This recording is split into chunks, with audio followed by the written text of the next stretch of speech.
Hello and welcome to On to the Next Project. I'm Adam Krutinger, And I'm Brian Miller. and on this show, Brian and I have a weekly free-form conversation about building a living and a life with your passion.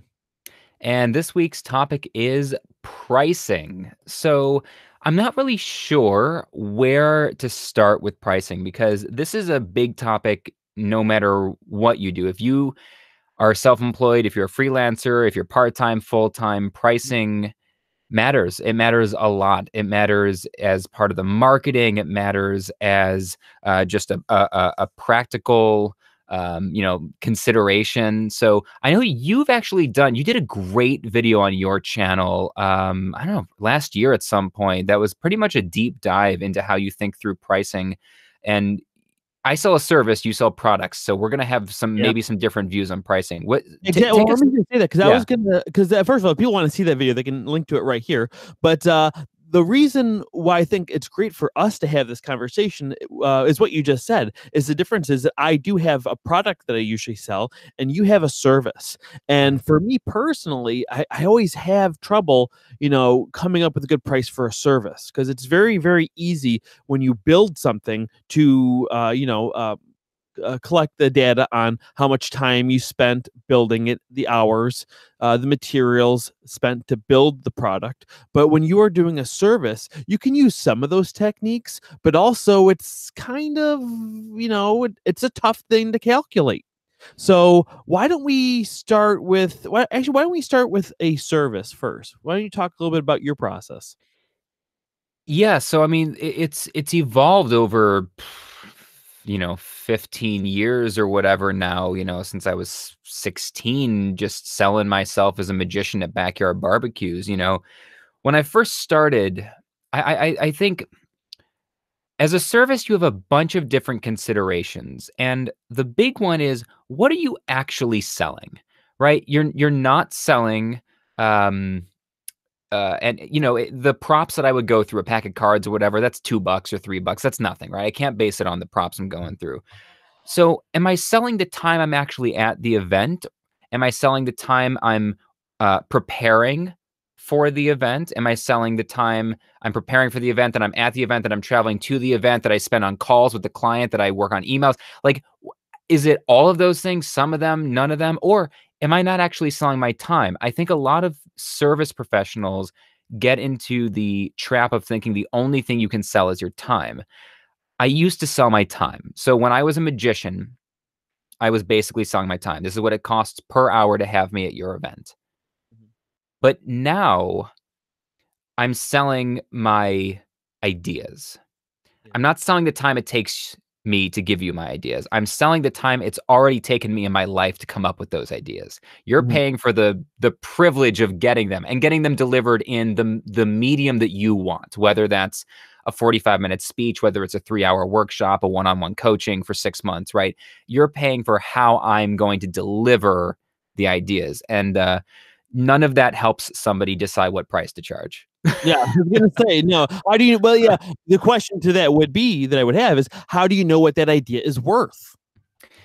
Yeah, you know what that idea is worth by whatever someone's willing to pay for it. And Yeah. this is Yeah, this but is how do you find that out though? That's the hard you part, right? you find that out by charging and finding out if someone says yes or no. You at some point, right? If you're at the beginning, you Yeah. pick a price. You pick a price based on having conversations with other people in the field. You talk to people who've been in it for a million years. You talk to people who've been in it for a couple of years. You figure out where you think you sit in reference to them, and then you pick a price and rep. So maybe if you're a first year motivational speaker, let's just say that's what you do. Yeah. You're in your first year. This would be a tough year to be in your first year as a motivational speaker. Yeah. Let's say let's say you're in your first year and you talk to someone who's been in it for 5 years and they're charging $2,000 to give a speech for an hour. Mhm. Okay. You're in your first year. You think, well, I'm not worth $2,000 because they've been in it for 5 years. They got a lot more experience than me. And then you talk to some other people and you go, well, I see some people who are charging $200, but their website's crap. Mine looks a lot better than that, right? Okay, so now we have somewhere between 200 and 2,000. So you go, maybe the first time you charge $800. Now here's what you do. This is an actual strategy that you can use. You charge 800. First person says yes, great. Charge it again next time. Second person says it. If everybody says yes and nobody argues, it's too low, Yeah. right? If everybody says no, it's too high. Y- You should never have everybody saying no or everybody saying, if everybody says yes to your price, it's too low, Hmm. right? Some people should be negotiating with you. That doesn't mean you should be negotiating, but some Yeah. people should be negotiating with you, right?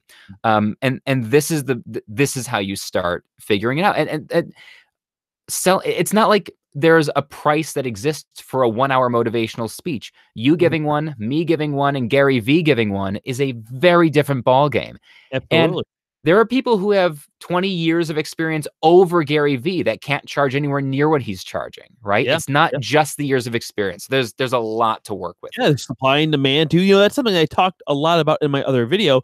And one thing, I mean, I learned this the hard way too, because because we both started off being a magician at the same time. When I was like Mhm. 16, I was charging like $75 for a kid's birthday party, Uh-huh. and I was getting tons of people, bookings all the time.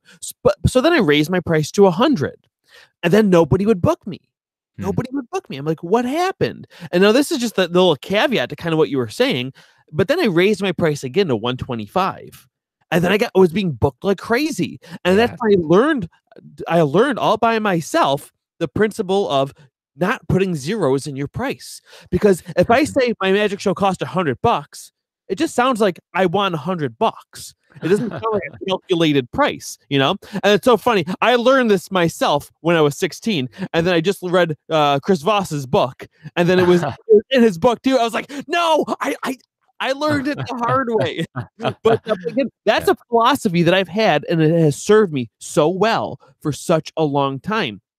So as long as you don't have a round number as well, like 100, again, just to not have people be too distracted by your examples, which are good examples, but I still think it's a little scary using that 800 number. Like it should be something probably a little bit more calculated. Yeah, so here's what I'm going to say to that. I totally agree with you up until a point. So under the $1,000 mark for a service, I agree with you. Numbers that end in 7 seem to be psychologically better, easier to sell than numbers that end in 0. Right? Selling Yeah, something for $500 versus 497. yeah, You're going to sell a lot more for now. You'd probably sell more at 597 than at 500, hmm, right? Because it feels like a more specific number. But after 1,000, when you're starting to get into kind of higher ticket services, people who are once you start selling kind of B2B, business to business, like the people that book me, they're CEOs and hiring managers and HR. They don't want to see a number that is they know the psychology of pricing. They don't want to see a number that has a 7 on the end because that's just an accounting nightmare for them. They don't want to deal with that. They want to see what the number is because once I get to I have services that cost $7,000, $12,000. They don't want to see that I'm charging $11,397. Just yeah. say it's 11,000 or it's 12,000 or whatever. They Oh don't yeah, care at like, that point, right? and just to be clear, I want to put in one little point: is I'm not suggesting people should just make up random numbers for prices. I Right, can actually calculate a price, right. and then and again, so a lot of people might say, "Oh, I'm $20 an hour for building." Okay, well, make it $24 an hour. That way, you get to a nice calculated number. But anyway, go on. Sorry.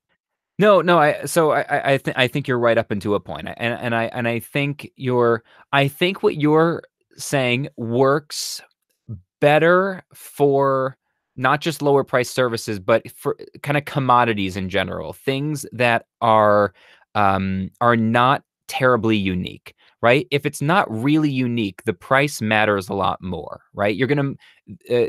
When you're selling something that someone can get from 5 other places, it would be basically the same thing. Price is a very different ball game than when you're selling something that they can't get anywhere else. My clients have to book me. I'm the only one with my stories. If you saw my TEDx talk and you want to hear the story about the blind guy I did magic for, it's got to be me. There's no one on planet Earth that has that story but me. So it's got to be me. So it's a very different consideration than when I was a magician. I was selling a commodity. Now I thought I was very special and unique. I Mm, thought they were booking me because I was a very special, specific magician. But yeah. experience teaches you, and you've learned the same thing, that nope, I was the best magician they found in their price range. That's what I was. And that's great. There's nothing wrong with that. But I was still a commodity. I was just a magician. They didn't need me. They needed a magician for their event. And so then playing those pricing games with what number comes at the end and calculating things more specifically Mhm. matters a lot more. When you're the one and only, you don't need to play those games because they're not thinking of price in the same way. Am I making sense? No, no, absolutely. And, Yeah. and one way I would have relate that to what I do as well, because that's how I kind of treat my stuff now too. It's in my field of puppet building, or I should say, just making things in general. I what the terms that I use are craftsman versus an artist. Okay. Mm, Now, an artist can do what you're saying, I think, but a crafts person can't. yeah, If you're going to get a cabinet, you're just going to get, you're going to get this cabinet, that cabinet. You're going to do, like you said, find the prices and the materials, find the one that fits your budget. Whereas an artist, you want it because that artist made it. right, Okay. And because of the fact of the way that I carry myself financially, the fact that I have a day job and I love my day job and I don't want to be a full time artist, I treat my puppet quote unquote business like an art. So one of the first things I ask people is like, why do they want a puppet? And if they just want a puppet, I send them to one of my friends. Okay. right, Because I only take 2 to 3 projects a year. So I want to work with someone who wants a Krutinger puppet. Now, people might think that sounds like ego driven. It's just, again, it's not though. Just because if I'm only going to do 2 or 3 projects, I want it to be for somebody that actually wants my work because it's mine.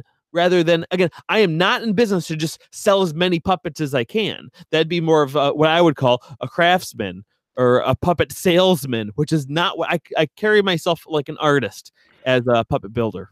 And okay, so we're bringing up a really this is a really important point because what this conversation did is what I hoped it would do, which is it morphed into a conversation about more about storytelling than pricing. And what people forget about price is a story.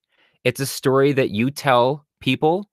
It's a story that you tell people about yourself. It's a story you tell yourself about yourself. It's a Mhm, story other people tell about you, right? When somebody says, you know, "Oh, we had this magician at our party and he was great and he was cheap. It's great. You should book him. He was cheap."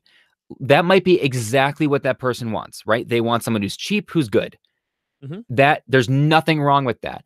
But you have to know that's the story that's being told about you because if you don't realize that's a story being told about you, you're going to make a lot of wrong decisions in your marketing.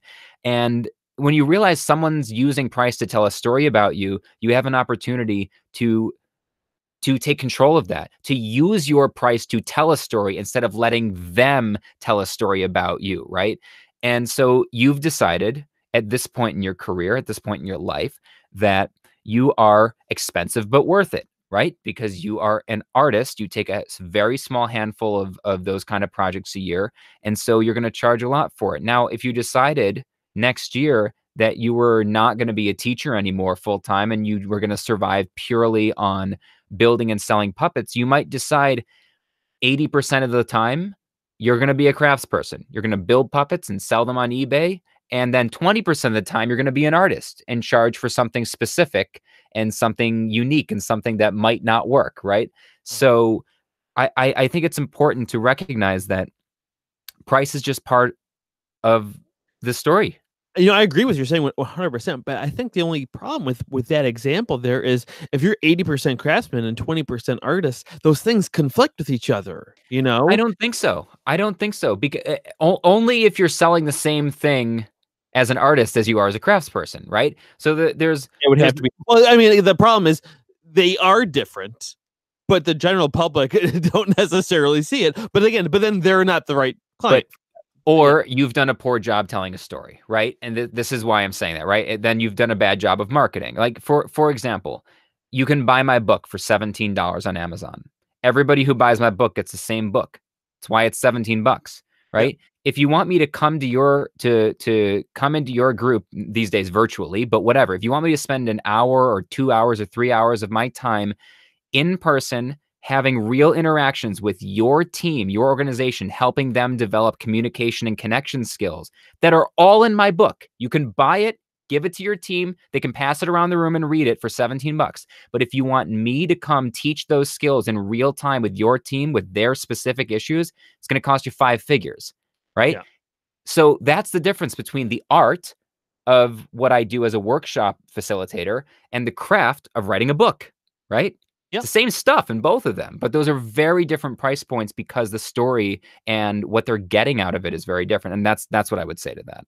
Sure, sure, yeah, but again, they're getting a product versus getting a service too, which is in my case, they're technically like kind of getting a product in both ways. It's just the process to which that product came into being is what's different. Yeah, and okay, so I like that we're hashing this out with the different examples here. So what I would say to that, if you were doing that, is that if you were going to spend 80% of your time just basically making stock puppets, right, where you 10 identical puppets in a row, and you just if you wanted, it's $200 or $500 or whatever Bane you of sell. my I don't know existence. what. That would be the bane of my Yeah, existence. right, of course, of course. But let's say you were doing that 80% of the time. Then the other 20%, when someone comes to you and says, "Listen, I'm a professional puppeteer," or we have we're starting a TV show or a YouTube show or whatever, and we need a main character, right? And you spend 3 months with them on a half dozen or a dozen phone calls talking to them about the goal, the educational content, what it needs to be able to do, what kind of belief system and values this puppet has, and the way it's going to interact with the world. The tangible puppet you build at the end of it is the craft, but the service you're selling at that price is the personal attention to what's going into that puppet, right? That's what I would say to that is Yeah. that's the story that's going to distinguish that. Yeah, no, because before I used to sell puppets on eBay, and I do one every once in a while. I've been meaning to. It's more of just for me to exercise new techniques I want to practice. That's not on a client puppet, and then I'll throw it on eBay, and then it goes for a certain price, and then people see that and they're like, "Oh, that must be his price." And then they ask me for a custom puppet. I say, "Oh, I saw your puppets cost this when it was on eBay, so I want to buy this puppet." This design for this much. I'm like, oh, honey, no, it's actually like 3 times that price. They're like, what? Why? I'm like, because you're asking for custom work versus something from my stock, something that I'm just selling of my own design. For again, custom work for everything is always more expensive. Of course it is. Yeah. Yeah, yeah, yeah, yeah. No, absolutely. So, I now let's shift that conversation to the current events. So that we've been Mm, talking about pricing in a normal economy, in a normal world. We're not in a normal world right now when we're filming this, and there's so let me throw this example to you. A big thing a big question in my world, my colleagues and my industry has been the clients who had booked us to come fly halfway across the world, step on a stage and speak at their conference, they're now shifting to virtual conferences. And a lot of them are saying, we'd love to have you do a virtual version of the presentation you were going to do. What's the price for the virtual version? Which struck a lot of us very strange. We were like, you already have the price. You signed the contract already. That's the price. And they're saying, well, yeah, but but this is just doing it on a webcam versus stepping on a stage. So clearly this is a different price, right? Clients are thinking, no, you're just going to get on your webcam at home. That's not the same price. And there's been different reactions to yeah. that from people on my side. Before I tell you how people are reacting on my side, what would you say to that? Would you say, yeah, totally, that's a different price, you should be renegotiating? Or no, they're getting the same thing, they're just getting it over webcam. Here's what I would say. I would say I think there is a different price because a lot of people already sell both. They say a virtual is this much, and then an in person is this much. So for a lot of people in similar industries, that's what they've been doing forever. But the point is now is it was already scheduled one way, and now I mean it is sticky. It is sticky. I don't Yeah. know what the answer is. I would hope most businesses might be professional enough to just honor the agreement, even though things had changed for circumstances out of everyone's hands. But moving forward in booking new clients, I think it might be a new price. Or before you get those new clients, you adjust your prices to match. Yeah, so there have been a lot, all the different viewpoints on this you would expect. There have been, thought leaders, speakers, workshop presenters who have said, "No, what you were paying for was not me being on that stage for an hour. What you were paying for was the 3 months of preparation I did for the contract, right? To do your event. So whether I'm on that stage or sitting in front of my webcam, it was the preparation you paid for. It was spending all this time learning your industry, your team, talking to different members and learn, right? So it's the same thing. You're paying for my ideas. Doesn't matter that I'm here doing it. And then there's been others who have said, totally, that makes sense. And then there's been a question of then how much is it less than a real in person? And it's been hard to answer, honestly. It's not. It's hard to just put it's we charge 15% less for this. Yeah. Like that's weird, right? It's just like a That sounds weird like reasonable. right. 15%. Then why not 50%, right? Then why not 80% less? If you can do it for 15% less, why can't you do it for 20% less, right? Because then you get into that weird slippery slope. If you're willing to do it for less, then what you're saying is we were actually paying for your time somehow. We weren't paying for your ideas. But I they think are that's the paying for danger. your time too, though. To go to something, it will take you an hour to get there, an hour to get back, all this time. Whereas large Precisely. something, so I mean, it is. I mean, honestly, the 15% you said sounds reasonable. That's kind of roughly where we've been landing. I mean, we've been landing there because instead of it taking me, here's where we're coming down. You're paying the same amount you always were for my ideas, but it doesn't take me 3 days to do your 1 hour event anymore, right? Because it used to take me a day to fly there the day before, then the whole day at your event, and then a day to fly home. 3 days to do a 1 hour speech.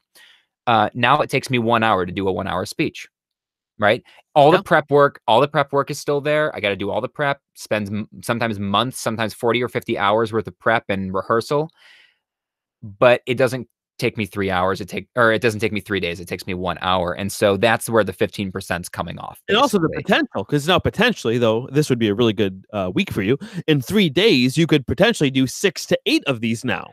Whereas Bingo. before, you could have just done one over One 3 days. Ex- Bingo, exactly. I just had that conversation with my team the other day as I said, listen, I'm happy to come down a little bit, not a ton, right? Because they're still paying for the prep and the ideas and all that. But I'm happy to come down a little bit because here's the cool thing. Before this world, I could never give a speech to a client in Kansas and a client in South Korea on the same day. Now I can. How cool is that? Right? Yeah. So, That's great. That's great. Yeah. yeah. And here's one thing that I'll say too is because people with more of my perspective of things are people. Cause the thing that you have nice in this type of economy that we're going into is even though it's still going to be tougher for people in your industry, there's still a need for it. Mm, Whereas a lot of, if I look at what I do as an art, there's always a need and a desire for people to have art, but it definitely goes down in an economy like this because there are other things that people need. Whereas, again, for a business to bring in someone like you are yeah. giving them more value potentially for their business. Whereas, in the most cases, for an artist, it's more of an aesthetic. It's like going to see a play. Yeah, you get a lot of value out of going to see a play, going to see a puppet show. Now, it's a little different for me as a puppet builder because maybe they'll use that puppet as a tool to create their own show or TV show or something like that to make an income. But for artists in general, we will be going into a very, very difficult time. That's interesting. Obviously history will tell, right? Time will tell, but historically, the entertainment industry goes up. The entertainment industry is inverse to the economy. When the economy is booming, by and large, the entertainment industry does well because the entertainment industry always does well, which is interesting. But typically, in like the Great Depression and the Great Recession, in times of recession or depression, the entertainment industry goes way up because people are so miserable on a day-to-day basis. They desperately need a release. But this is a somewhat unique situation right now, in that we can't go anywhere. Yeah, you can't go anywhere. And not only, even if you could go somewhere, you're not going to be crowds of people you're performing to, you know? So Yeah. Yeah, so this is a somewhat unique Yeah, not to situation in mention that. too, if they're just going to live streams, it's one thing for the kind of value that you can give to a company, but for entertainment purposes, unfortunately or fortunately, depending on how you look at it, probably unfortunately for most people, um, a lot of entertainment that's been set up in a live stream internet fashion is very inexpensive and or free on things like YouTube and things like that. Not all of it, but definitely the kind of content that most people who are starting today would be Ye producing. Yeah, okay, yes, who are starting today. So this is maybe where we pick up next time because, we've been going for a good 20, 25 minutes here, and I feel like you and I are about to go into a full hour, 3-hour long Yeah, we conver I feel definitely for some reason, this one was an exciting topic, I don't know, but I think the question there is what what's going to happen, in relation to this, the way that this particular situation is going to play out with entertainment industry, is going to depend on if you were already successful or not before we hit this Mm, moment. yeah. Because I have friends who are wildly successful, magicians, who had their entire industry wiped out overnight, but within just a couple of weeks have built up a whole new business doing virtual magic shows. I didn't believe it. I couldn't believe it when some of my friends and colleagues in the industry started talking about that. Because I knew I was going to be able to make a pivot because again, I'm no longer an entertainer. I sell, all these different programs that help businesses, build better environments and work more effectively and more efficiently, which is stuff businesses want and need right now. But I thought, magic shows, really? Are people going to pay for a virtual magic show when YouTube exists for free, when Instagram exists? And it turns out, yes, and they'll pay quite a lot for it. But if you're a young person or a young professional and you're just getting started and you don't have the client base built up, the experience built up under you, the testimonials to say, I'm going to be able to, you don't have the trust built up yet for a client to say, I believe you will deliver the same caliber you would have on stage in a virtual environment. Mhm.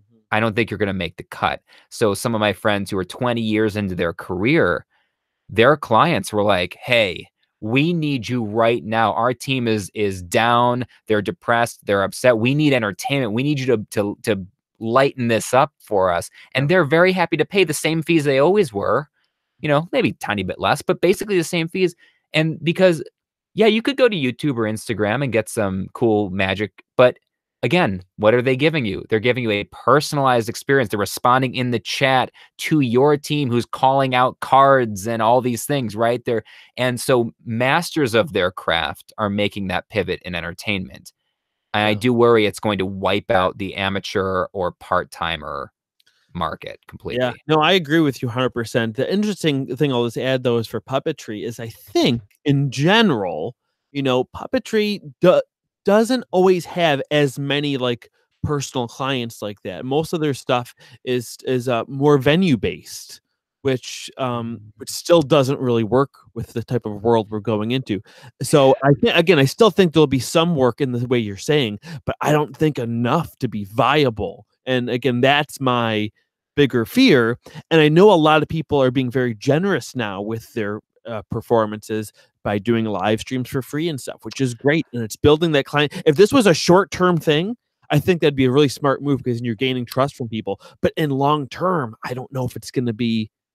I'm so glad you brought that up. I feel like I feel like we need to continue this for just one more minute now. Sure. Um, I laughed so hard a couple weeks ago when one of the very magicians I was thinking of just talking a second ago that made this shift and booked like 8 virtual magic shows this month, like alone, like he's killing it, immediate shift. He posted something like, all of the artists who just last month were complaining that people didn't value their art are now giving away their life's work for free. It's Yeah. like, yeah, like you said, if this was just going to happen for a couple weeks, totally give stuff away, be generous, build trust. But we're in this for the long haul. If you're giving it away, you're teaching everybody right now that it's free. It's Yeah. that you're not supposed to pay for this. Yeah. And It's that really dangerous. Yeah, again, and I think it's comes from two places because they're trying to build trust, trying to build value, trying to get attention on them and stuff. But again, I think partially, and I say this with love, I think some of them are just bored, so they want to do something.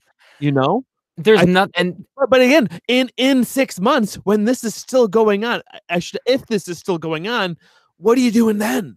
yeah, What are you doing? yeah. What are you doing 6 months from now then? And this just goes back to that earlier conversation about separating the different things that you do. You should give stuff away for free. I have lots of stuff that's free. Almost everything I do is free. Most of the time I spend is producing free stuff. I write a weekly blog. My podcast comes out twice a week. I have 3 different YouTube channels with hundreds and hundreds of videos. I post stuff all the time. Most of everything I do is free. But the 10% of what I do that isn't free is very expensive. And that's how I make a living. That's how I've decided to set up my career. And so right now, yeah, you want to do some stuff for free because you're bored, you want to be generous, some combination of the both, you want to build trust, collect emails, whatever your reason is. All those are valid reasons. Yeah. But don't give away for free the same thing you expect people to pay for in 6 weeks. Yeah. You have to decide what are the parameters on the free thing and be very clear about why this thing is free and that other thing I do is not. You have to Yeah. be very clear about that to people Yeah. because they won't get it on their own. No, they won't. They won't. But I think the problem is they don't know what else to do. Yeah. You know? And I get that. no, I get it, and I don't know. I guess one thing I'd throw out to the audience who might be listening now is first of all, what do you think about all this? And Yeah. and are you in one of these situations? And is whatever business you're doing, is it product based or is it service based? Yeah, yeah. I think we might have to do a part 2 of this or come back to this in a couple of weeks and revisit it and see what's changed in a month. Because a month from now, we could be in a very different, we could be finding out a month from now if we're coming out of this, if we're expecting to come out of this, or if it's going to go way longer and way deeper, which may change the whole conversation Yeah. around pricing and everything like that. But I think this was a really, really valuable conversation.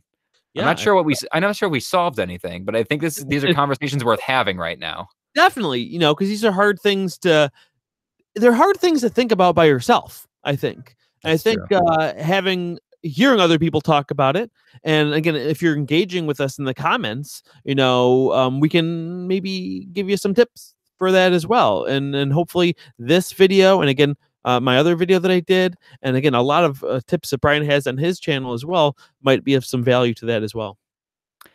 Yeah, absolutely. Well, my philosophy is always if I can solve your problem in less than 20 minutes, it's free. Which is why I do a ton of 20-minute kind of discovery calls with people. People reach out to me and they say, "Oh, I've got this problem or whatever, and maybe you can help me." I say, "I'll get on a call with anyone for 20 minutes. Anyone in the world. I've done it a million times. Like strangers, I'll get on the call. And if I can solve your problem in 20 minutes, it's free because that took nothing and I'm happy to put something generous into the world. If Yeah. in 20 minutes I realize that this is something that's going to take a while, here's how I separate it, right? If I Yeah. realize, oh, this could take months, then I'm going to tell you what it costs for one of my coaching packages, right? Like, because that's a totally different thing. But if I can solve your problem in 20 minutes, it's free. It's on me. Happy to do Yeah. it. So That's good. All right. So he bombard Brian's email, everyone. let's not give him my email. Let's give him my Okay. Instagram. You can creep into my DMs or something. Sounds good. Yeah. Yeah. What is your Instagram then for people? B Miller Magic, because you and I never came up with a better one. Yeah, that's right. Yeah. And of course, I am at Adam Krutinger. And with that said, Uh, on to the on to next the next pod. project. Bye.